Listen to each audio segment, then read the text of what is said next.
and you're going to try to sort of smooth a journey for a patient when it's a good outcome, then you need to be able to do that when it's not a good outcome too. Yeah. And I think if you don't have the willingness to adapt around the difficult situations, then you're in the wrong area in my eyes. Do you know, if you can't remain constant, and sometimes it's not about knowing what to say. Yeah. Sometimes it's just about being present. Yeah.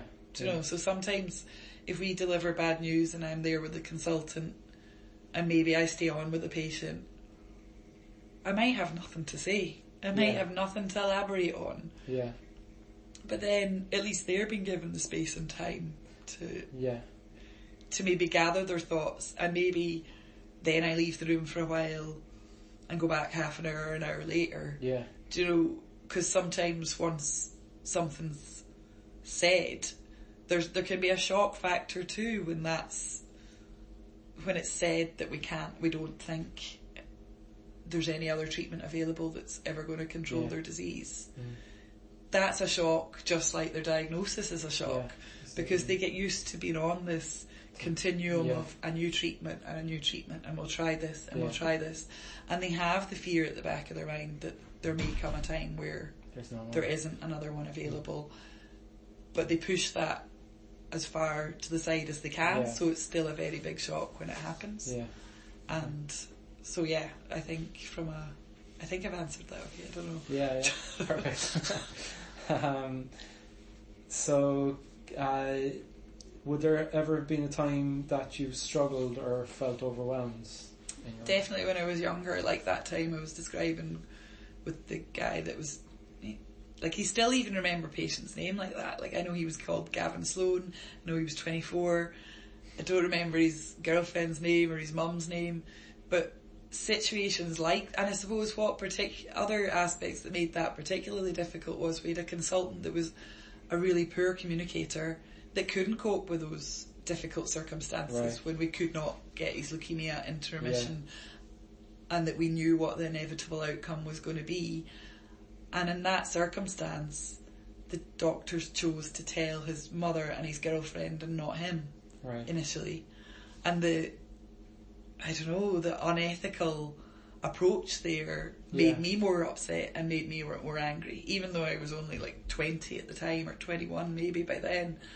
And that then meant that his mum and his girlfriend knew that he had a really good rapport with one of the more senior staff nurses, Karen, at the time, and they wanted it to be Karen to then break that news, which wasn't fair either, because that's not Karen's role. She was a senior staff nurse. She wasn't the decision maker. She wasn't the person with all those years of knowledge of looking after acute leukemia and being a decision maker in what treatment was used. And that was really difficult that time, do you know,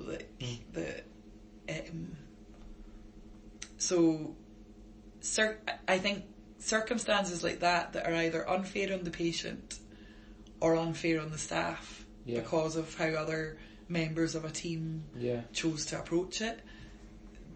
Those are the times that I would have found working in the area more challenging.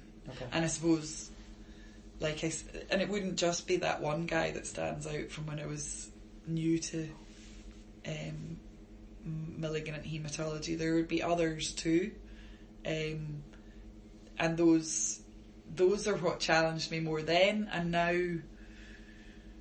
now different things challenge me. Do you know, like the time management, like the getting the work-life balance, and doing things and prioritising things, but yet leaving work on time.